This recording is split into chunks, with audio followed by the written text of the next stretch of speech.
Welcome to my Idaho cabin, where the elk and deer run free. Welcome to my Idaho cabin, hope you spend a little time with me. Hi everybody, this is Rick. Welcome to my Idaho cabin. Today I'm going to be making chicken Parmesan. I'm going to be doing a kind of hybrid recipe because I'm going to be cooking it in a crock pot, but I want to brown it first, and because I like a little crust on that. So anyway, I'll show you how I do it and see if you like it.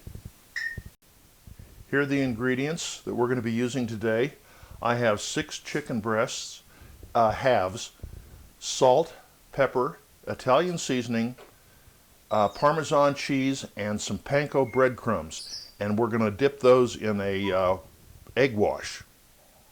The first thing I'm going to do is to dip the chicken breasts in the egg wash, and then in the breadcrumb, cheese, and spices mixture. Get them all nicely coated.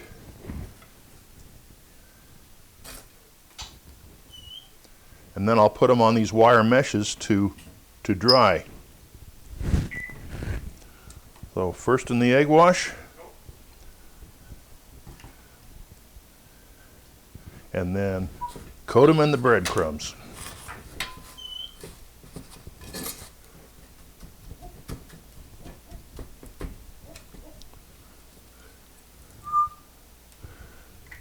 Okay, I'll bring you back when they're all done. Okay, there are the chicken breasts, all nicely coated and drying, and pretty soon I'll be putting them in the cast iron skillet in a little oil to brown. The cast iron skillet is now hot, and since this is a Mediterranean type of a dish, I'm going to use olive oil to brown the chicken breasts. Normally, if you're browning something, meat or something like that, you don't want to use an olive oil because that'll impart a flavor. It's a strong oil and it will impart a flavor to your cooking. So in this case, I want to impart the flavor, but if I was doing some other dish, I might want to use a neutral oil such as canola or vegetable.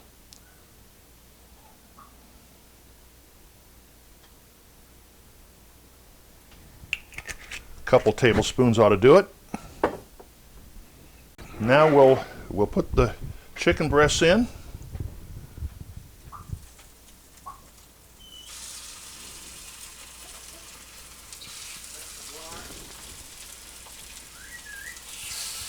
Since these are so big, I'm just going to cook 3 at a time. So we'll brown those on both sides, and I'll be back when it's all done. The chicken breasts are nicely browned. Now it's time to put them in the slow cooker. The next step is to put some mozzarella cheese on top of the chicken. Now I've got to slice this. What I've done is I put this cheese in the freezer for about a half an hour, and I'm running water over the knife. Makes it cut a little bit easier. Get better slices that way.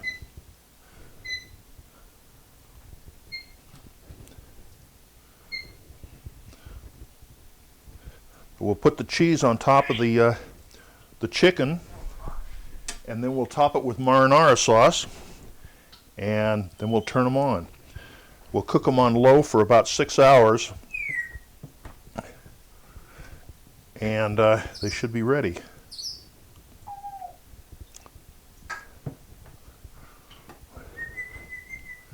Thank you, Smokey. Hello? Hello?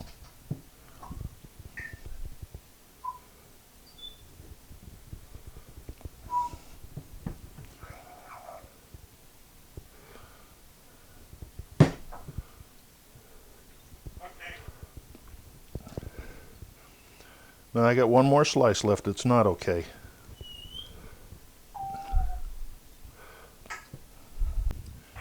Now the cheese is sliced So we'll put a piece of cheese on top of each chicken breast,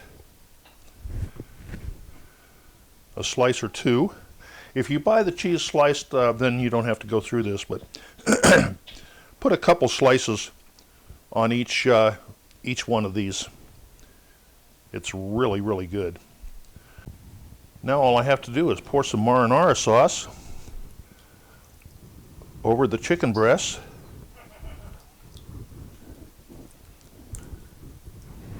And we'll turn them on. You'll note that I'm using two 6-quart slow cookers. That's because these chicken breasts were so big that I didn't want to stack these because the cheese wouldn't melt very well. I want that cheese on top of the chicken breasts when I serve them. So that's it. They're ready to go in the slow cooker.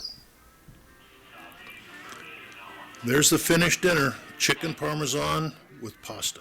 Well, thanks again for watching this episode of My Idaho Cabin. I hope you like this chicken Parmesan recipe, but I think one note, if you ever get large chicken breasts like I just did, cut them in half horizontally, and because it was just too much dinner. So anyway, I hope you liked it, and as usual, the recipe will be right down here, and if you like the recipe, click on the like button or the subscribe button and the bell, and I'd appreciate that. So again, thank you for watching, and this is Rick at My Idaho Cabin. Welcome to my Idaho cabin, where the elk and deer run free. Welcome to my Idaho cabin. Thanks for spending time with